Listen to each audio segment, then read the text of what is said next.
विश्व शांति ध्रुवम ध्रुवा, इसका मन में ध्यास लेते हुए जिन्होंने MIT विश्वविद्यालय की स्थापना की, उसी शिक्षण रूपी बीज का आज विशाल वृक्ष हम सभी देख रहे हैं। ये सब जिनकी संकल्पना से उभरा है, उनकी मेहनत, उनके तप का फल है। वो MIT शिक्षण समूह के संस्थापक अध्यक्ष, ज्ञान योगी, कर्म योगी, विश्वधर्मी प्रोफेसर डॉक्टर विश्वनाथ दा कराड सर, उनकी ही ध्येय भूमि ध्यास भूमि में आप सभी का स्वागत है।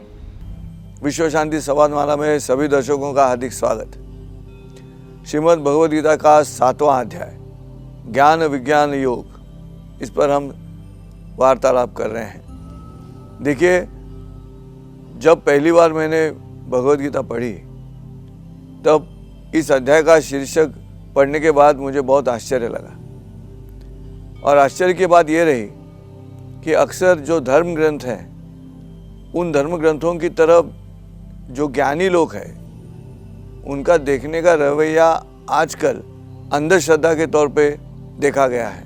मतलब जो भी धार्मिक है वो अंधश्रद्धा है, इस तरह का उनका विचार रहता है। और इसलिए श्रीमद् भगवद गीता जैसे धर्म ग्रंथ पे जब ज्ञान विज्ञान योग ऐसा अध्याय भगवान श्री कृष्ण अर्जुन से कहते हैं, तो ये जो विज्ञान शब्द है, ये विज्ञान शब्द प्रायः इन लोगों के साथ जाता है जो खुद को ज्ञानी समझते हैं। आज के भौतिक युग में, मटेरियल लाइफ में, जो कई शास्त्रज्ञ हैं, कई ज्ञानी हैं, जो इस तरह से धर्म शब्द की तरफ अंधश्रद्धा करके देखते हैं। लेकिन भगवद गीता अंधश्रद्धा नहीं है, क्योंकि विज्ञान शब्द लेकर जब अर्जुन को जो प्रबोधन किया जा रहा है, भगवान श्री कृष्ण अर्जुन को कह रहे हैं, और क्या कह रहे हैं कि विज्ञान ये मार्ग है ज्ञान की तरफ जाने का। विज्ञान का मार्ग जहाँ खत्म होगा वहाँ पे ज्ञान रहता है, और यही बात हमें भी ध्यान में लेनी चाहिए। और इसलिए ज्ञान विज्ञान योग के बारे में हमने पिछले एपिसोड में भी बात की, आज भी करेंगे। शायद ऐसे लग रहा है कि और एक एपिसोड इसी अध्याय पे होगा। अष्टधा प्रकृति के बारे में भगवान श्री कृष्ण ने इस अध्याय में कहा है।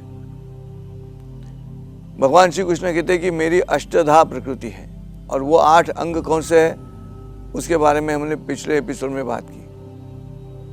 भूमि, वायु, अग्नि, बुद्धि, अहंकार, मन, गगन, अम्बुधि, ये 8 अंश है।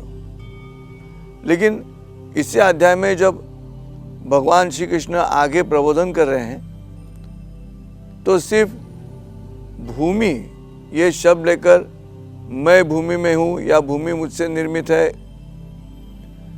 इस तरह से कहने के बजाय उस भूमि में मैं कौन हूँ, इस तरह का विवरण अब भगवान श्री कृष्ण कहते हैं। जैसे माइक्रोस्कोप है, उसमें चीज़ लोग देखते हैं, वैसे अभी ये माइक्रोस्कोपिक ज्ञान दे रहे हैं कि अब भूमि तो हमने कह दी कि ये अष्टधा प्रकृति में भूमि है, भूमि में मैं हूँ, मेरी प्रकृति है। लेकिन उस भूमि में क्या है, बहुत बढ़िया कहा है उन्होंने, इतना विस्तृत विवरण किया है इस ईश्वर के रूप का, खुद के रूप का।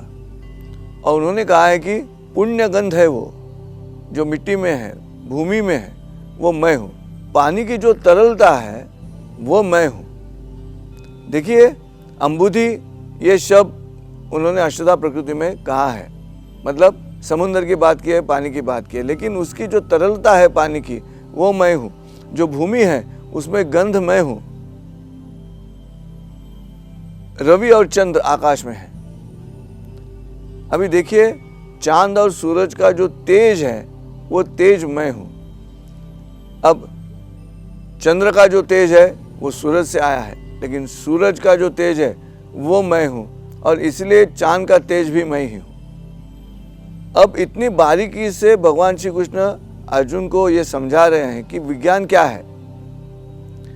ये जो मनुष्य देह में चैतन्य है, इस निसर्ग में चैतन्य है, कुछ तो ऐसी शक्ति है आजू बाजू में जो इस तरह से आविष्कार करती है।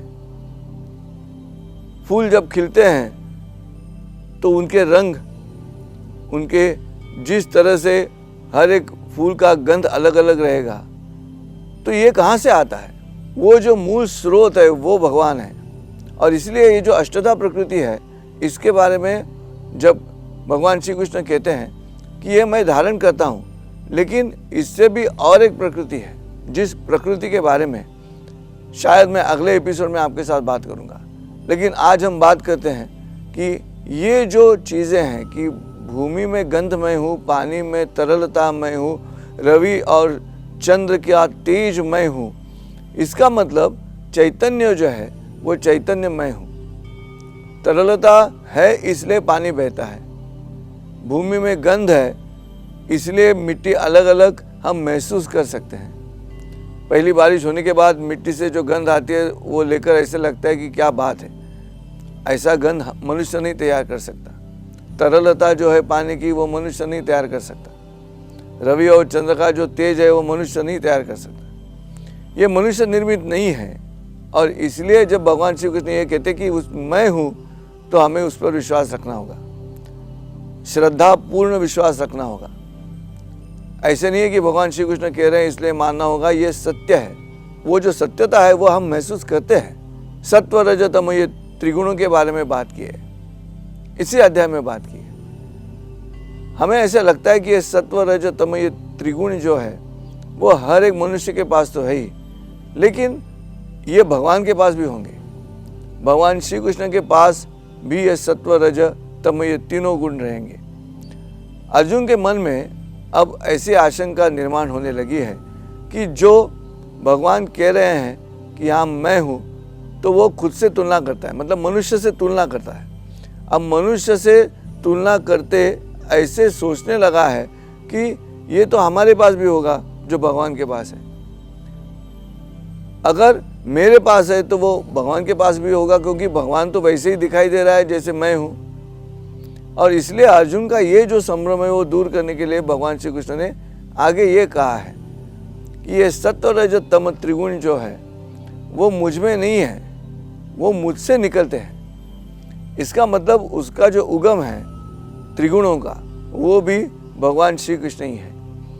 अब यहाँ पे आप ऐसे मत समझिए कि भगवान श्री कृष्ण की जो प्रतिमा है वो अपने आंखों के सामने लाने के बाद हम सोचेंगे कि अरे ऐसे है। भगवान श्री कृष्ण ये नाम दिया है, लेकिन वो एक शक्ति है, वो अज्ञात है, अज्ञेय है, और इसलिए उसे हम देव कहते हैं। तो मैं हूँ का मतलब क्या है? तो मैं हूँ का मतलब वो शरीरधारी जो भगवान श्री कृष्ण है, जो अर्जुन का रथ चला रहे हैं, वो नहीं है। उससे भी जाके आगे एक शक्ति है जिसे जीवात्मा कहा गया है।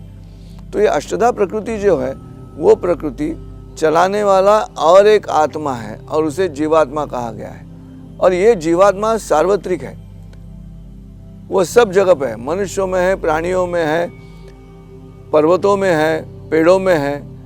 ये जितनी भी पूरी सृष्टि है उस सृष्टि का चैतन्य रूप जो है वही भगवान है। और इसलिए ये जो ज्ञान विज्ञान की बात आती है वो इसलिए आती है कि अर्जुन के मन में जो मूलतः संभ्रम है अहंकार का कि मैं इनको मार के क्या करूं, इस सवाल में जो अर्जुन का मैं है वो मैं अहंकार का रूप है, और अहंकार भी मैं ही हूं, ऐसे भगवान श्री कृष्ण कह रहे हैं। क्योंकि वो अहंकार जाना चाहिए।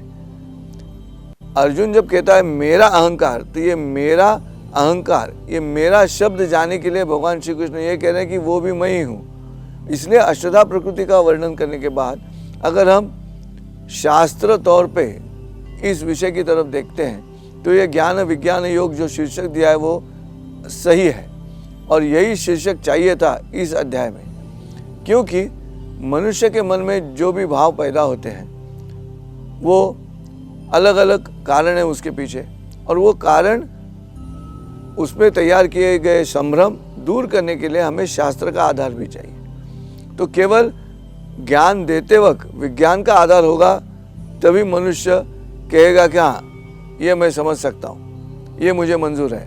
तब तक मनुष्य नहीं कहेगा कि इसके पीछे केवल अंधश्रद्धा है, केवल दैवी शक्ति है। इस तरह की बातें नहीं होती। और इसलिए ये एक ही ग्रंथ ऐसा है कि जिसमें विज्ञान की बात कही गई है। भगवद गीता में खुद जब अब ये चरण पढ़ते हैं कि यंत्रारूढ़स्य मायया, तो ये जो माया है ये यंत्रारूढ़ है। अब यंत्र शब्द जो है वो विज्ञान का प्रतीक है और इसलिए ये दोनों इकट्ठा आए हैं। यंत्र भी इकट्ठा आया और मंत्र भी इकट्ठा आया। इसका मतलब यह है कि ज्ञान और विज्ञान इकट्ठा आ रहे हैं, उनका संगम हो रहा है। अगर मंत्र ज्ञान है तो यंत्र विज्ञान है और यह हम महसूस करते हैं, हमें दिखाई भी देते हैं। तो ऐसे ही मैं आशा करती हूँ इस बात से मिली हुई सीख और इस भाग से मिले हुए ज्ञान आप अपने जीवन में अवश्य अमल करेंगे। तो ऐसे ही मिलेंगे विश्व शांति संवाद माला के अगले भाग में एक नए विषय के साथ। तब तक के लिए नमस्कार।